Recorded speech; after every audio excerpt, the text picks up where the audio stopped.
Mine began as a solitary spirituality. I was like a small white lighthouse surrounded by a stratus cloud.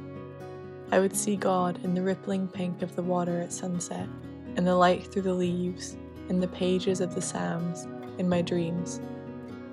But this last semester, I felt my soul tightening like a rag wrung out.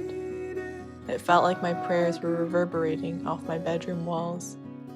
I cried as I read letters from my past self, feeling alienated from that girl who confidently signed letters, praying for you, love you.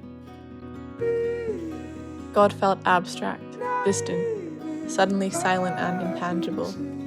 It was like the foundations of my life had been erased. I couldn't conjure any faith for myself. It felt like I was dissolving from the inside out.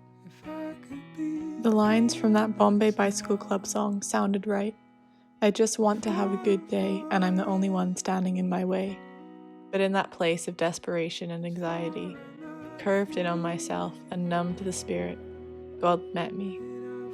Not in the way that I expected. There's only so much that the branches of silver birch trees can teach you about the character of God. He showed me his face in a different place, in Anna's face, and Rachel's face, Annie's, Ruth's, Hannah's, Heather's, Alana's. C.S. Lewis wrote that friendship exhibits a glorious nearness by resemblance to heaven itself, that every soul seeing him in her own way doubtless communicates that unique vision to all the rest. I have felt that here in St. Andrews. When I felt unraveled and splintered, crying in the Union Cafe to Rachel over my £3 curry, overwhelmed by all the realms of my life, study, health, friendship, faith, that I felt I was failing in, she embodied the divine attention of God. She listened to me. She looked into my eyes and reminded me that God loved me, indiscriminately, unwaveringly. Annie was the first person I told about my doubts about my faith. We were at a prayer meeting in her living room, sharing a chair in the corner. She wrapped her arms around me and prayed for me. Lead me to the rock that is higher than I. She keeps a pile of post-it notes on her desk, each one a question she has for God. She wrestles with him, she's honest, and I've never met such a firecracker of the spirit. Anna's truest words, always spoken in jest, lift my eyes to the delight of living. Reading second-hand poetry on the grass of Sally's quad, seeing the Mediterranean Sea via the cliffs of Arbroath, listening to Richard Holloway read existential poetry, turning church into the Scooney Hill field on Easter Sunday, frolicking and losing our voices to the wind as we worshipped. And the joy of the Lord is no small thing. Sometimes we limit the holy and the sublime and the spiritual to the heavy realities, death, emptiness, brokenness. But there is a time to weep and a time to laugh, a time to mourn and a time to dance.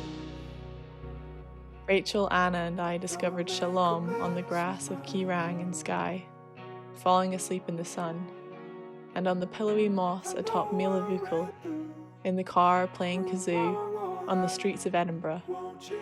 C.S. Lewis wrote, "Friendship is unnecessary, like philosophy, like art, like the universe itself, for God did not need to create. It has no survival value, rather it is one of those things which give value to survival. Small things turn into moments of inexplicable value. God's presence is found scattered like copper coins, in flowers, nonsense, games of catch, in hammocks, art, childishness, in picnics, handshakes, selfie timer photos, in late-night living room delirium and sunrise swims, in outdoor Mario Kart and Kaylee dancing, even studying in the library. There's a Spanish word, querencia, meaning a place from which one's strength is drawn, where one feels at home. The place where you feel you are your most authentic self, amidst the anxieties of university, the fears of growing up, the grief, the heartbreak, the unknown.